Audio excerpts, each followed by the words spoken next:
para saber de que o Senhor é o dono de todas as coisas e detém o destino dos homens. Ó Senhor Deus, nós oramos assim em nome de Jesus. Amém.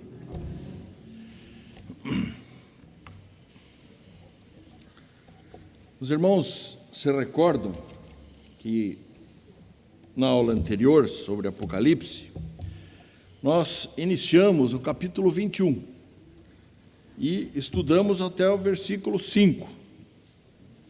Capítulo 21 até o 5, quando Deus, então, mostra o novo céu e a nova terra e a cidade santa, a nova Jerusalém, que descia do céu como noiva, ataviada para o seu noivo, para as bodas do Cordeiro.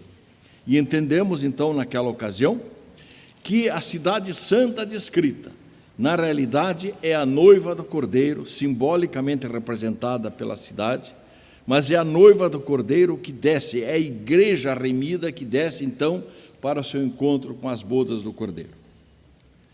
Agora, continuaremos, então, do verso 9, do 21, e iremos até o capítulo 22, verso 5, que, então, agora ele descreve essa cidade, não é? E a palavra de Deus nos traz a seguinte informação, então.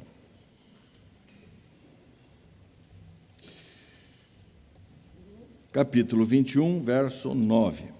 Então veio um dos 7 anjos que tem as 7 taças cheias dos últimos 7 flagelos e falou comigo dizendo: vem, mostrar-te-ei a noiva, a esposa do Cordeiro. E me transportou em espírito até uma grande e elevada montanha e me mostrou a santa cidade, Jerusalém, que descia do céu da parte de Deus, a qual tem a glória de Deus. O seu fulgor era semelhante a uma pedra preciosíssima com pedra de jaspe cristalina. Tinha grande e alta muralha, 12 portas, e junto às portas 12 anjos, e sobre elas nomes escritos, que são os nomes das 12 tribos dos filhos de Israel. 3 portas se achavam a leste, 3 ao norte, 3 ao sul e 3 a oeste. A muralha da cidade tinha 12 fundamentos, e estavam sobre estes os 12 nomes dos 12 apóstolos do Cordeiro. Aquele que falava comigo tinha por medida uma vara de ouro para medir a cidade, e as suas portas e sua muralha. A cidade é quadrangular, de comprimento e largura iguais, e mediu a cidade com a vara até 12.000 estádios. O seu comprimento, largura e altura são iguais. Mediu também sua muralha, 144 côvados, medida de homem, isto é, de anjo. A estrutura da muralha é de jaspe, também a cidade é de ouro puro, semelhante a vidro límpido. Os fundamentos da muralha da cidade estão adornados de toda espécie de pedras preciosas. O primeiro fundamento é de jaspe, o segundo de safira, o terceiro de calcedônia, o quarto de esmeralda, o quinto de sardônio, o sexto de sárdio, o sétimo de crisólito, o oitavo de berilo, o nono de topázio, o 10º de crisópraso, o 11º de jacinto e o 12º de ametista. As 12 portas são 12 pérolas, cada uma dessas portas de uma só pérola. A praça da cidade de ouro puro, como vidro transparente. Nela não vi santuário, porque o seu santuário é o Senhor, o Deus Todo-Poderoso e o Cordeiro. A cidade não precisa nem de sol nem da lua para lhe darem claridade, pois a glória de Deus a iluminou e o Cordeiro é a sua lâmpada. As nações andarão mediante a sua luz e os reis da terra lhe trazem sua glória. As suas portas nunca jamais se fecharão de dia, porque nela não haverá noite. E lhe trarão a glória e a honra das nações. E nela nunca jamais penetrará coisa alguma contaminada, nem o que pratica abominação e mentira, mas somente os inscritos no livro da vida do Cordeiro. Então me mostrou o rio da água da vida, brilhante como cristal, que sai do trono de Deus e do Cordeiro. E no meio da sua praça, de uma outra margem do rio, está a árvore da vida que produz 12 frutos, dando o seu fruto de mês em mês, e as folhas da árvore são para a cura dos povos, e nunca mais haverá qualquer maldição. Nela estará o trono de Deus e do Cordeiro, os seus servos o servirão. Contemplarão a sua face, e na sua fronte está o nome dele. Então já não haverá noite, e nem precisam eles de luz de candeia, nem da luz do sol, porque o Senhor Deus brilhará sobre eles, e reinarão pelos séculos dos séculos. Então essa é uma descrição de uma cidade. Essa é a visão que João tem. E é interessante que aqui o João parece referir-se no versículo 9 ao mesmo anjo que mostrou lá no capítulo 17 a grande prostituta, a grande Babilônia e a sua destruição.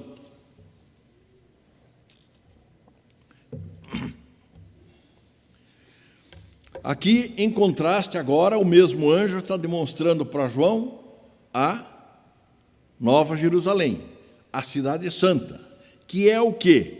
A noiva do Cordeiro. Isso é uma descrição simbólica da igreja, é uma descrição simbólica da noiva do Cordeiro. Não é e não pode ser interpretada de maneira literal esta cidade, mas apenas como um simbolismo para descrever, então, a glória de Deus e a glória da noiva do Cordeiro.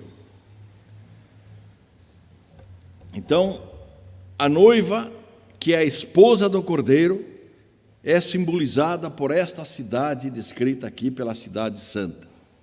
Vejam lá no versículo 1, diz assim: vem, mostrar-te-ei a noiva, a esposa do Cordeiro, e mostra a Nova Jerusalém, uma cidade. E João interpreta isso, então, descreve essa cidade, mas com a interpretação que tem que ser dada dentro do simbologismo do Apocalipse. E diz, e me transportou em espírito a uma grande e elevada montanha e me mostrou a santa cidade, Jerusalém, que descia do céu da parte de Deus. O que o anjo revela aqui não é uma noiva adornada para o casamento, mas uma cidade santa, que desce do céu e que é, em suma, o quê? A própria igreja de Cristo remida. Então, aqui é totalmente simbólica para mostrar o quê? A grandeza, a pureza e a própria glória de Deus refletida nesta cidade.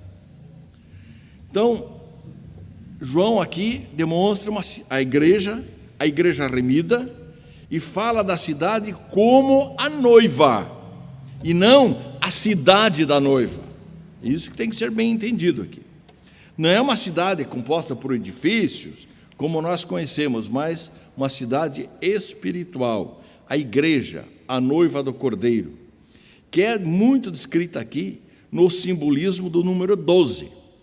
12 portas, 12 anjos, 12 apóstolos, 12 tribos, 12 apóstolos vezes 12 tribos, vezes 1000 potencializado, totalizando os 144.000, que representam o quê? Toda a igreja de todos os remidos de todas as eras, a qual tem a glória de Deus, e o seu fulgor era semelhante a uma pedra preciosíssima, tal como pedra de jaspe cristalina. Então, João, quando descreve uma cidade cheia da glória de Deus, cidade que em si não tem uma fonte de luz, mas reflete o quê? A glória do próprio Deus. Então, assim como o sol ilumina a lua com a sua luz, sabemos que lua não tem luz própria. Aqui também, a cidade santa, a noiva do Cordeiro, reflete a glória do próprio Deus. E João descreve a glória de Deus como o brilho do jaspe cristalino. Jaspe cristalizado, cristalino, é um quartzo de uma variedade imensa de cores, portanto, reproduz ali uma coisa indescritível da glória de Deus. A mesma glória que João viu quando ele descreve lá atrás o trono, e descreve o ser que está no trono, refletindo aquela glória, tal como o jaspe cristalino. Na igreja terrena, meus amigos, na igreja atual, apesar de ser uma igreja de Cristo, ela está cheia de defeitos, de erros, de escândalos, Mas nós devemos aqui fazer uma analogia com o santuário que Deus mandou construir lá no deserto. Quando Deus manda construir o santuário, Ele manda construir com madeira de acácia. Madeira de acácia talvez seja a pior madeira que existia. Ela é cheia de nós, de defeito, uma madeira difícil de trabalhar, mas Deus reveste essa madeira de acácia, manda revestir com ouro puro. Símbolo do quê? Símbolo da glória do Senhor.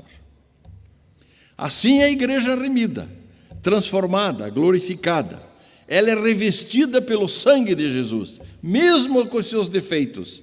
Mas aqui ela já está refletindo o que agora? A glória do próprio Deus. Então a igreja, quando se transforma de fato no santuário de Deus, ela está refletindo o quê? A glória de Deus, porque ela está revestida pelo sangue salvador de Jesus Cristo. E essa cidade tinha grande e alta muralha, 12 portas, e junto às portas 12 anjos, e sobre elas nomes escritos, que são os nomes das 12 tribos dos filhos de Israel. 3 se achavam para o leste, 3 ao norte, 3 ao sul e 3 ao oeste. Então essa é uma cidade que transmite segurança. Tem 12 portas, com 3 portas para cada lado, para cada quadrante. E a totalidade dessas portas indica o quê? Que a cidade, que a igreja de Cristo está aberta para todas as direções, sem distinção de raça, de povo, de nação, de qualificações pessoais, sociais, etnias. Ela está aberta para todos os remidos de todas as eras, da antiga e da nova dispensação. A porta da cidade está aberta para todos os eleitos. E quem é a porta da cidade? Jesus Cristo. Jesus, escrito por João, no seu evangelho, ele diz: eu sou a porta. Se alguém entrar por mim, será salvo. Entrará e sairá e achará pastagem. Então, João demonstra que a igreja cristã é o povo de Deus do Antigo e do Novo Testamento em perfeitas harmonia, em perfeita sintonia agora. Agora, essa igreja aberta para todos não pode ser e não é uma igreja aberta para tudo. Portas abertas, mas é cercada por uma grande muralha e as portas são vigiadas por anjos. O que significa? Significa que nessa igreja de Cristo a entrada de pessoas inadequadas está impedida.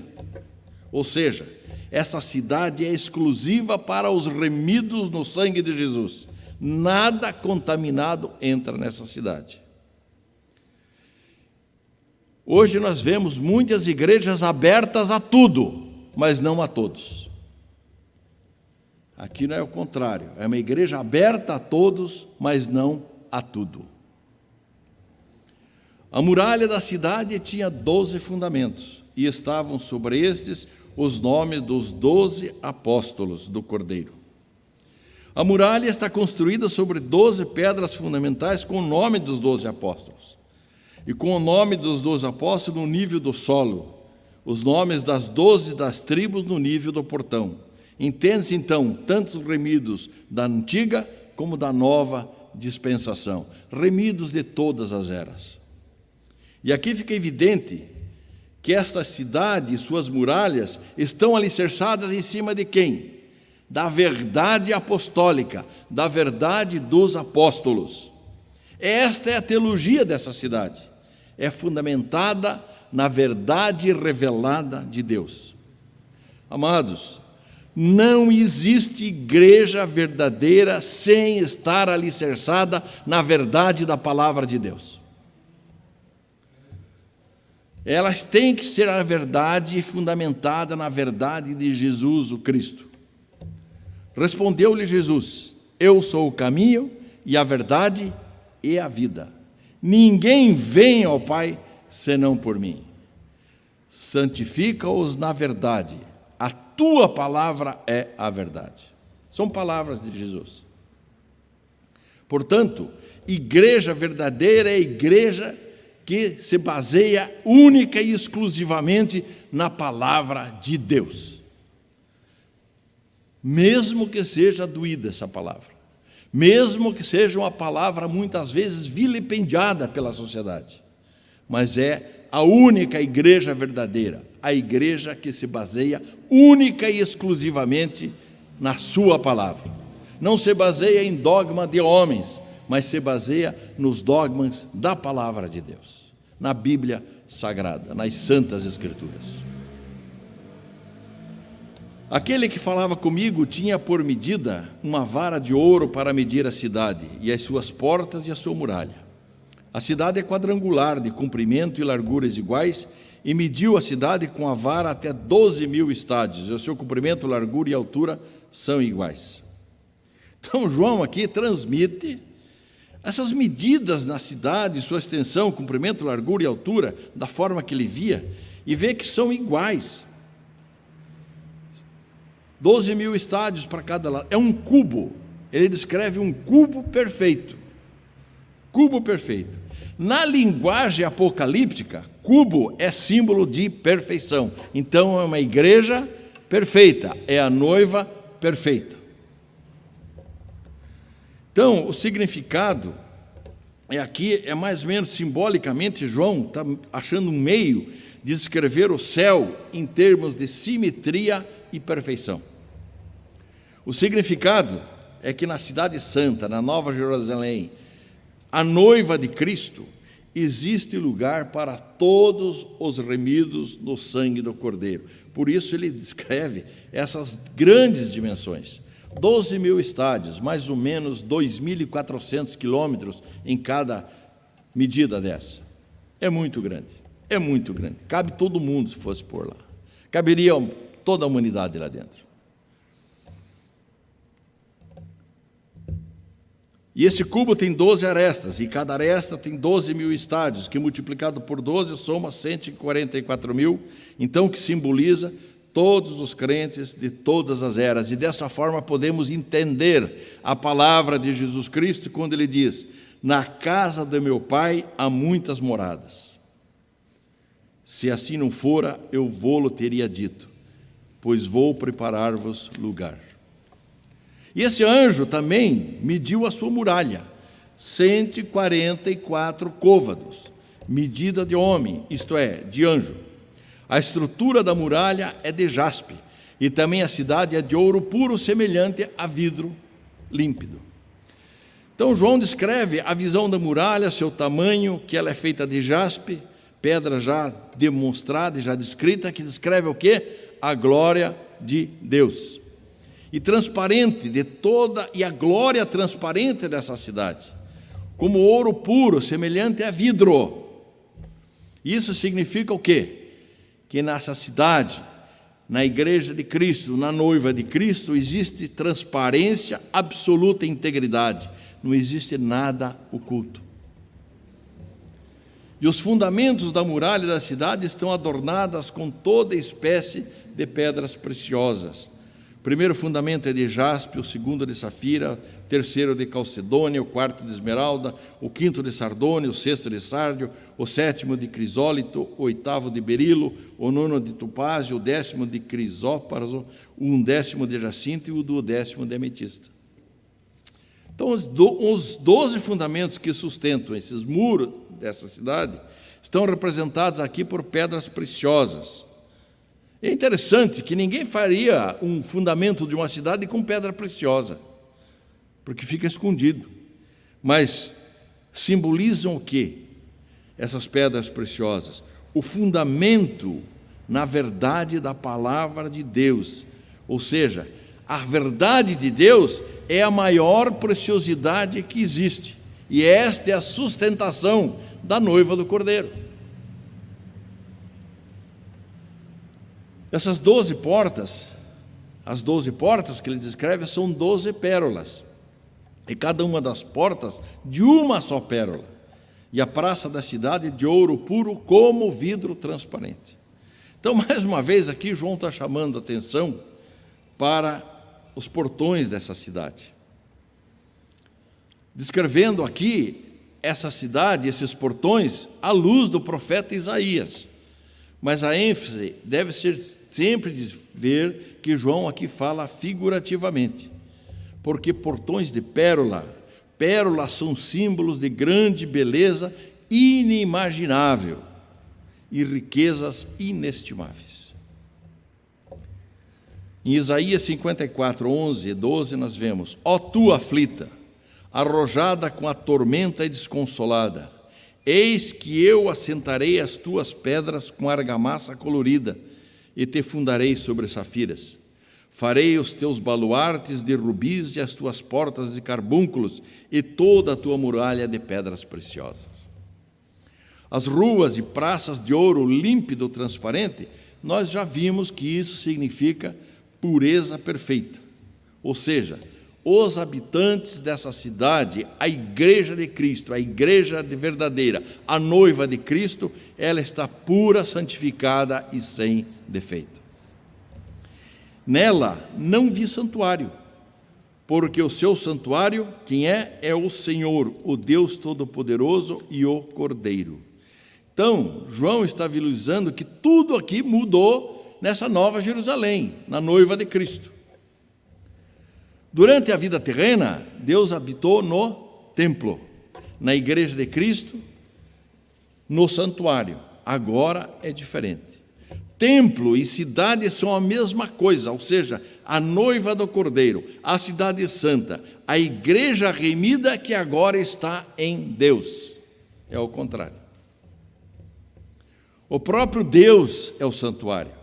Os crentes remidos estão permanentemente em Deus e não precisam mais de intermediário. O papel de mediador, então, de Cristo como nosso mediador, chega ao fim nesse momento, na consumação dos séculos.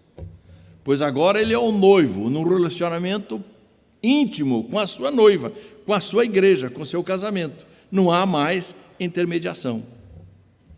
Então, as profecias no Antigo Testamento com relação ao templo se cumprem em completo em Cristo Jesus. O templo, a noiva, a cidade santa são uma coisa só. São um e o mesmo.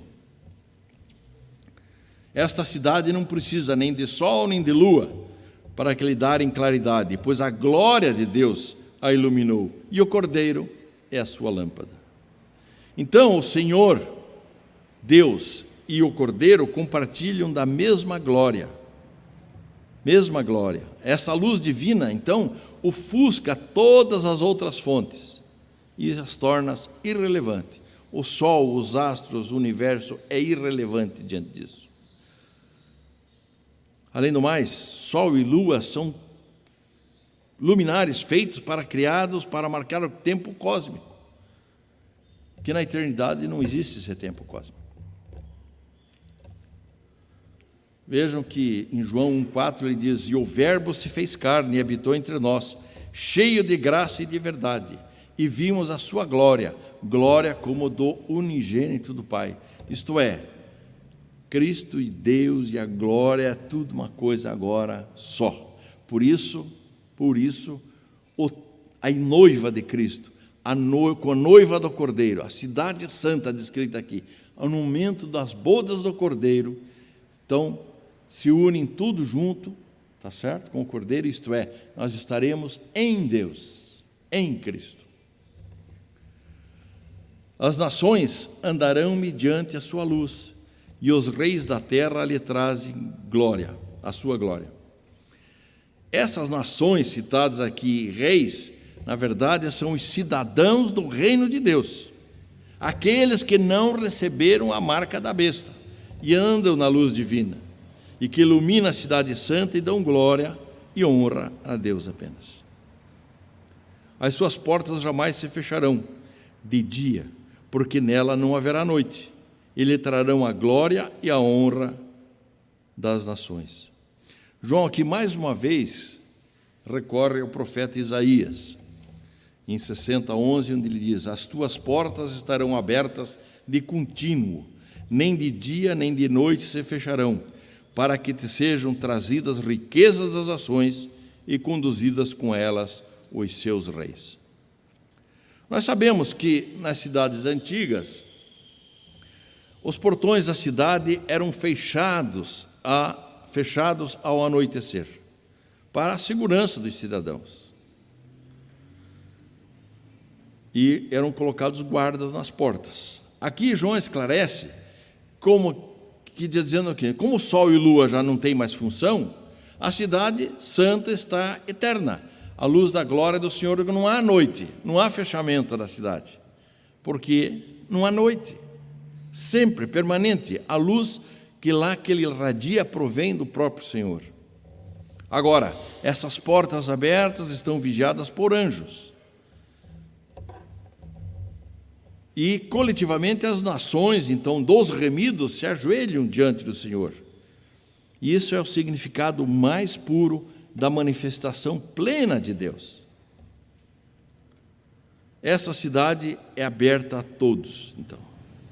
Como eu já disse, mas não a tudo. É uma cidade intolerante com o pecado. É uma cidade que não aceita o pecado. Então,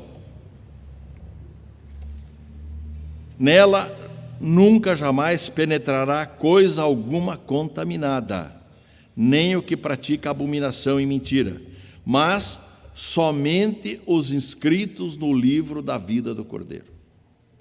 Então, enquanto os versículos aqui anteriores revelam agora a vida dos remidos com o Senhor, esse versículo especificamente é dirigido às pessoas que vivem na terra ainda antes do julgamento final.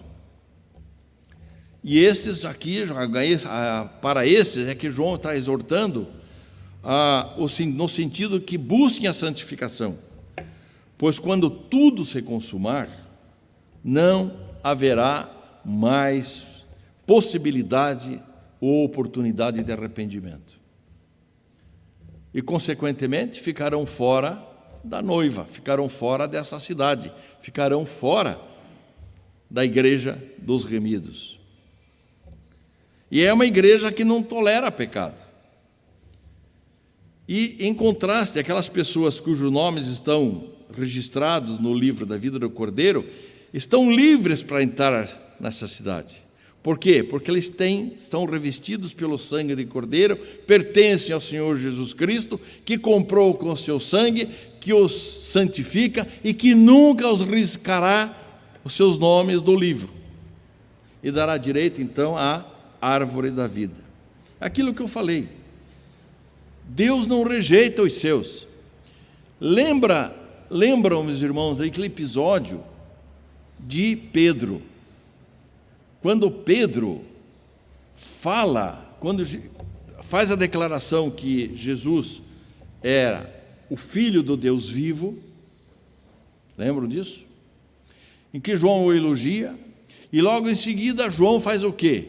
Diz para que Jesus jamais deveria ir para o sacrifício, que não poderia fazer aquilo. O que Jesus responde para ele? Arreda Satanás.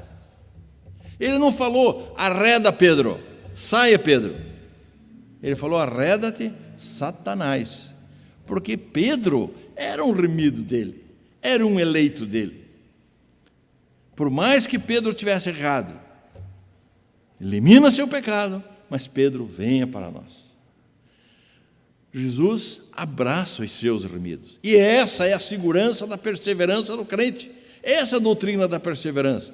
Uma vez eleito, uma vez na mão de Jesus, uma vez confessou Jesus, está salvo para sempre. Jesus não lança fora nenhum daqueles que Ele mesmo traz para Ele. Porque é Ele que traz, pela graça de Deus. Por isso nós somos remidos do Senhor. Então não há perspectiva, não há possibilidade de perda de salvação, uma vez remido pelo sangue de Jesus. Por quê? Porque o nome do remido já está escrito no livro da vida, tá certo? Por Deus, e Deus não volta atrás naquilo que faz.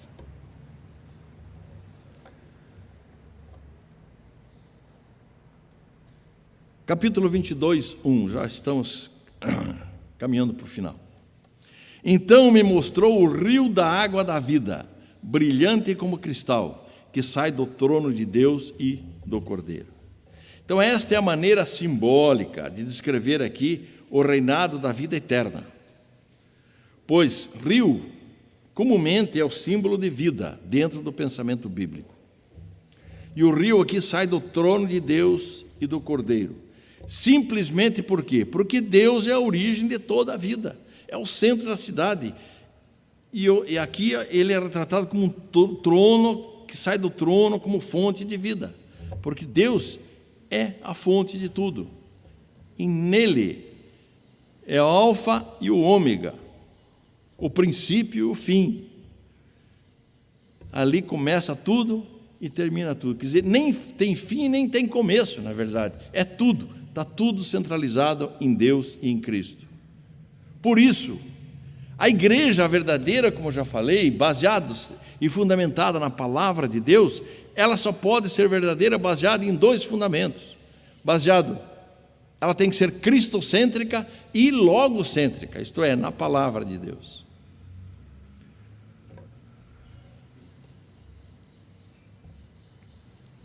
Vejam lá em veja o Evangelho de João 4, versículo 10, replicou-lhe Jesus: se conheceras o dom de Deus, e quem é o que te pede, dá-me de beber, tu lhe pedirias, e ele te daria água viva. Aquele, porém, que beber da água que eu lhe der, jamais terá sede. Pelo contrário, a água que eu lhe der será nele uma fonte a jorrar para a vida eterna. Palavras de Jesus. No meio da sua praça, e de uma e outra margem do rio, está a árvore da vida, que produz 12 frutos, dando o seu fruto de mês em mês, e as folhas da árvore são para a cura dos povos. Isso o que é? É a descrição simbólica do paraíso, do Éden restaurado. O Éden, inicialmente, lá no livro do Gênesis, que nós começamos a Bíblia, não é? A descrição lá, contando sobre o paraíso, e sobre a queda do homem, sobre a desobediência, a queda, e toda a queda da natureza. Aqui agora, isso aqui simboliza o paraíso restaurado novamente.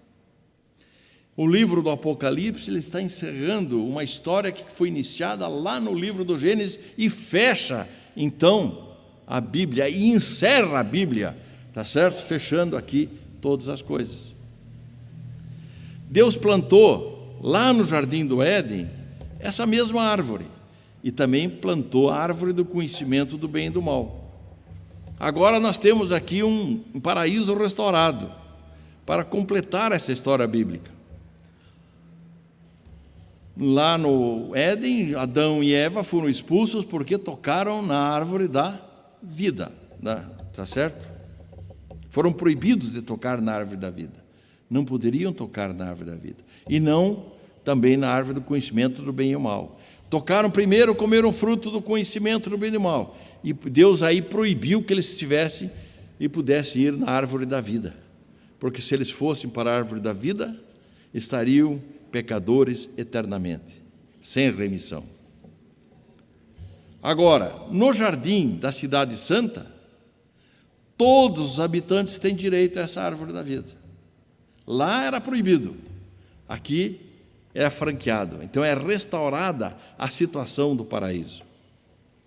E a árvore aqui produz 12 tipos de frutos, porque ela dá fruto todo mês, não é? Um para cada mês do ano. E o que significa?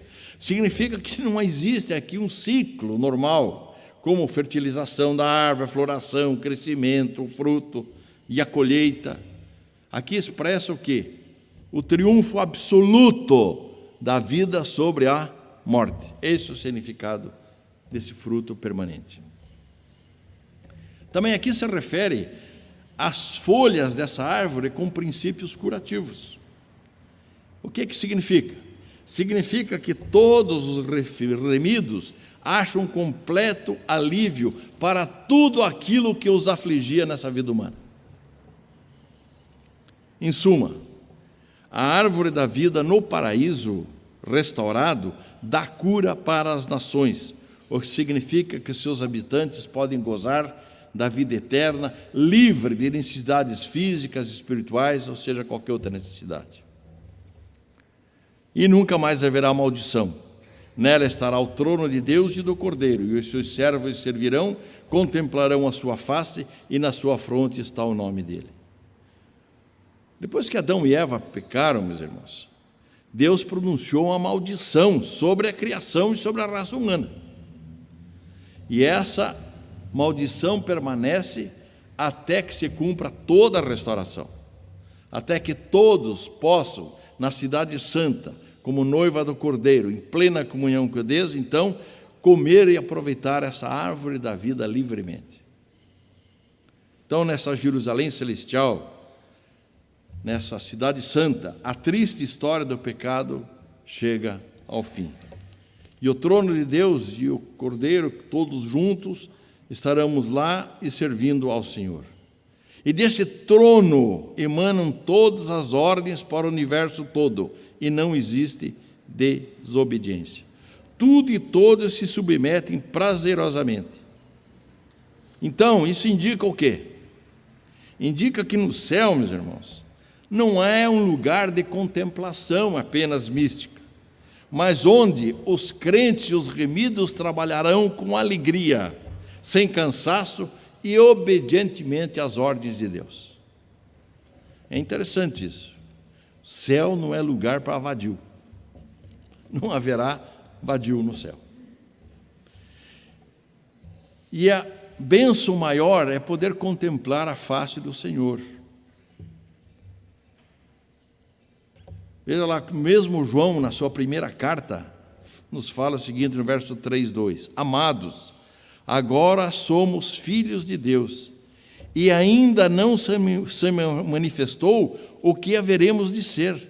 Sabemos que quando Ele se manifestar, seremos semelhantes a Ele, porque haveremos de vê-lo como Ele é. Isto é, há uma simbiose perfeita, há um casamento perfeito. Aí dá para entender por que os crentes estarão servindo ao Senhor e ao mesmo tempo estarão no trono com o Senhor e ao mesmo tempo estarão como servos e ao mesmo tempo como senhores e também como juízes dos ímpios e dos perdidos. Porque estaremos juntos com Deus. Versículo 5. Então já não haverá noite, e nem precisam eles de luz de candeia, nem de luz do sol, porque o Senhor Deus brilha sobre eles, e reinarão pelos séculos dos séculos. Então, ao repetir essas palavras que João já mencionou antigamente, ele está aqui enfatizando a mensagem, dizendo que sempre haverá luz na cidade, e que significa que tudo que pertenceu à velha criação já desapareceu. E ensina também que no mundo restaurado, o povo de Deus não precisa repousar nem precisa dormir. Eles terão energia sem limites para servir e louvar a Deus e o seu nome para todo sempre. Porque seremos glorificados, seremos diferentes, não necessitamos mais de nada físico. E ele conclui aqui reafirmando o fato que, vejam bem, Deus não se contenta em levar os remidos para o céu, mas coloca-os o quê? Como reinos, para reinar juntos com Ele. E conclui aqui reafirmando o fato que não basta essa glória, mas junto do trono para que possamos reinar e julgar as nações. Então, os remidos de Deus, a noiva do Cordeiro, são servos e reis. Estaremos, então, juntos, não é? Esse é o contraste que João mostra aqui no livro do Apocalipse. A cidade santa, isto é, representando a noiva do Cordeiro, a igreja remida, tá certo? A igreja remida, em contraste com aquela cidade de 17, lá no capítulo 17, que nós vimos, a grande Babilônia, a grande meretriz, a grande prostituta, que é o que é? Não é uma cidade também. Ali é representado o quê? Todas as forças do mal, as forças maléficas do mundo todo, conduzidas pelo anticristo e pelas bestas, não é isso?